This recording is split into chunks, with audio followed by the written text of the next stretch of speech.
everyone, my name is Ridaa, currently the operations manager at Rabit Gateway. I come from a very traditional background in credit and risk management, decided to change careers, got my MSc from the University of Bath in human resource management and consulting, and now I'm a part of FinTech. So if you're interested in learning about how to hire the right talent and structure your teams, then keep watching. And I hope you enjoy our digital transformation for FinTech series.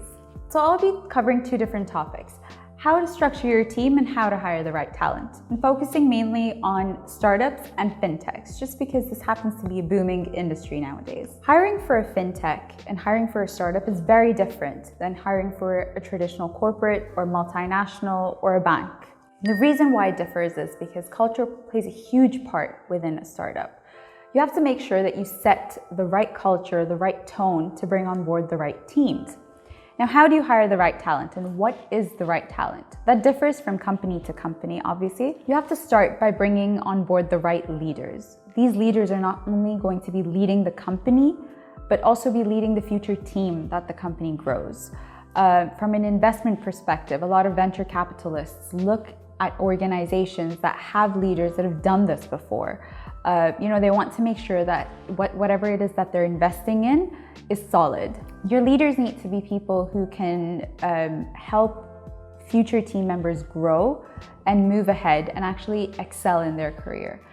That's the leader aspect of it. Now, the actual team that you're going to build. You want to look for people who are passionate, energetic, determined, hardworking, and flexible. Flexibility is huge and one of the most important things to look at when you're looking to hire within a startup. For the first 4 to 6 months, you're probably going to have about 3, maybe 4 people at max within the whole company. These 3 or 4 people will be wearing a bunch of different hats. So they need to have that flexibility in them. They need to be able to perform a bunch of different roles and be able to change when and if needed. So being dynamic is required.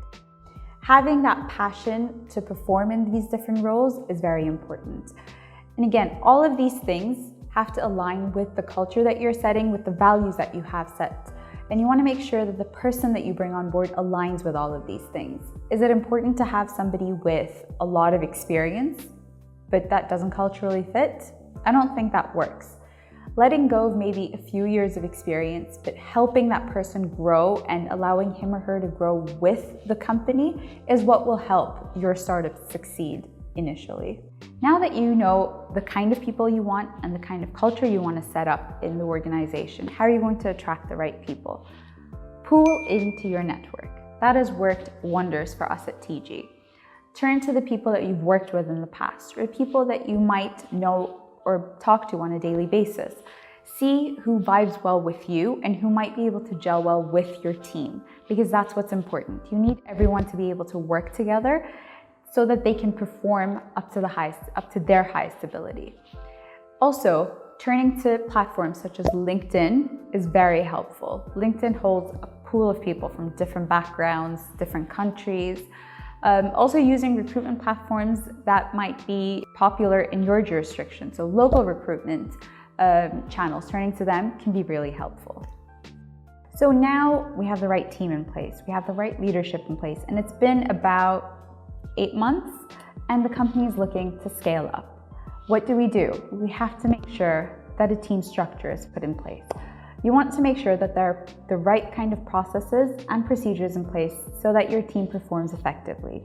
As the company continues to scale up, the organization continues to grow, and members are added onto the team, the existing members are not ignored and also don't feel lost and know exactly what they're doing.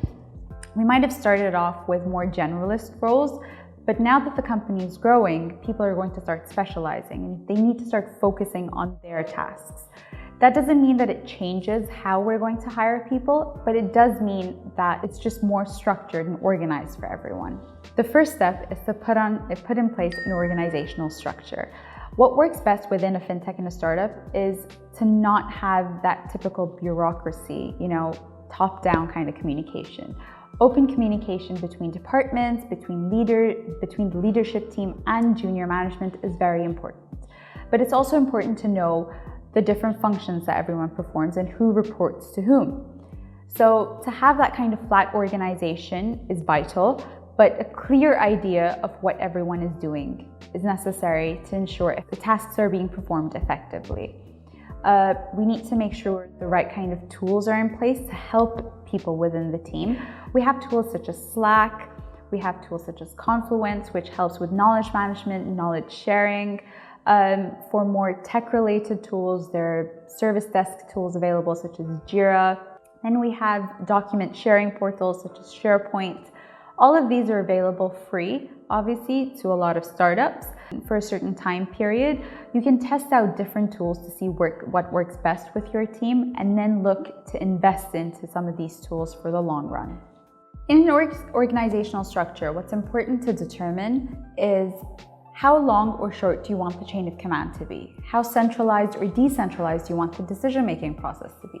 All of these things are very important to put into play when structuring your team, because it helps the existing team continue to work efficiently and effectively, and it also helps set up the processes and procedures for new team members that will be coming on board. Lastly, you've put on board all these processes and procedures, a complete structure. How are you going to measure the effectiveness of all the processes and procedures that have been put into place? Continuous communication. You have to make sure that you set up one-on-one sessions with every member of the team, no matter how senior or how junior the individual is. Operations audits are very, very important to conduct on a continuous basis, every month or every 2 months, to make sure everyone's able to perform to their utmost ability. If there are any changes that need to be put into place, either to help someone perform better or to move things around within the company. It might be that you need more additions to the team and you're just not aware of it because it's not an area that you're focusing on. Also, to maybe combine or bring together 2 different departments to one. It helps people collaborate better. It helps departments communicate better with each other. It helps be more transparent within the whole organization. And these things are very important to take into consideration when setting up a team structure, a team culture, and building a new team for a startup within fintech. And yeah, just work towards building a strong team, because we all know that teamwork makes the dream work.